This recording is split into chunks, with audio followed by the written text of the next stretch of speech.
Welcome everybody to a look at another HMV Premium Collection release. So these have obviously long been out of print now, which is a shame, but this is nonetheless 1967's Point Blank, directed by John Borman, who also did the likes of Excalibur, which is getting a 4K release from our video this week in fact, as well as a really rather weird Zardos and the underwhelming Exorcist 2 The Heretic. I'm no massive fan of the original The Exorcist, but even I can't deny that that is a weaker film than the first one. But nonetheless, this is a crime film clocking in at 92 minutes long. It had a budget of around $2 million, but at the box office made $9 million, so definitely a success. And yeah, stars the likes of Lee Marvin, who I've seen in 17 other films. Favourites being the likes of Man Who Shot Liberty Valance, Bad Day at Black Rock, which is another film we've talked about already, as well as The Professionals and Attack. Also stars Angie Dickinson, who was in Rio Bravo, The Chase, and China Gate, another film we've talked about recently. And finally, John Vernon in his first major role, who went on to be in the likes of Dirty Harry, The Outlaw Josie Wales, and the really rather excellent Fear is the Key. If you've not seen that one, then I do highly recommend it. So after being double-crossed and left for dead, a mysterious man named Walker single-mindedly tries to retrieve the rather inconsequential sum of money that was stolen from him. So yeah, with a stellar central performance from Lee Marvin and a revenge plot that has more to it than it would seem, this is an overall solid crime thriller. That said, as much as I enjoy the editing and the way it looks, I can imagine a combination of the former and the fact that not much is divulged, it could be off-putting for some. Thankfully, this is still an enjoyable ride, despite those less than mainstream aspects, as it also boasts a solid score, a good supporting cast, an engaging plot, on-point pacing, and well-executed action.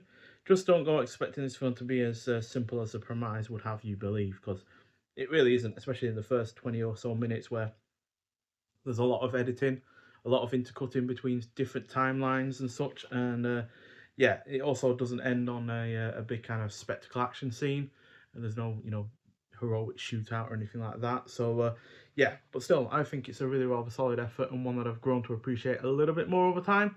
I originally gave this 3.5 out of 5 when I originally saw this for the first time, but I'm going to bump that up slightly to 4 out of 5, as yeah, it does deserve a slightly higher score because it is at least trying something different. So yeah, with this release you got Blu-ray and DVD, which just shows how old this actually is. In fact, this came out in 2017, so yeah, quite some time ago now. But you do get a you don't get any reversible sleeve artwork for the case itself, but we do get a some art cards with the main version of the poster that I've actually seen before, which I actually quite like the look of.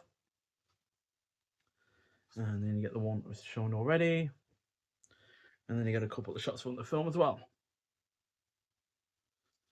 And part of a fight scene where Lee Marvin is getting his head kicked in, but you know, that's the way it goes in action films sometimes. And yeah, in terms of special features on the disc itself, we've got a commentary by the director himself and filmmaker Steven Soderbergh, vintage featurettes, The Rock Part 1 and The Rock Part 2, as part of this film is actually set on Alcatraz, and yeah, theatrical trailer on top of that as well. So yeah, it's an overall really rather solid film. I can certainly see the influence that this would have had on future efforts. I guess you could say in some respects this is kind of in the neo-noir genre as well.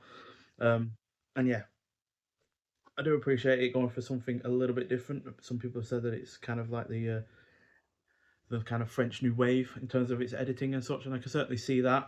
But it is fundamentally an American crime film, so you do have some violence.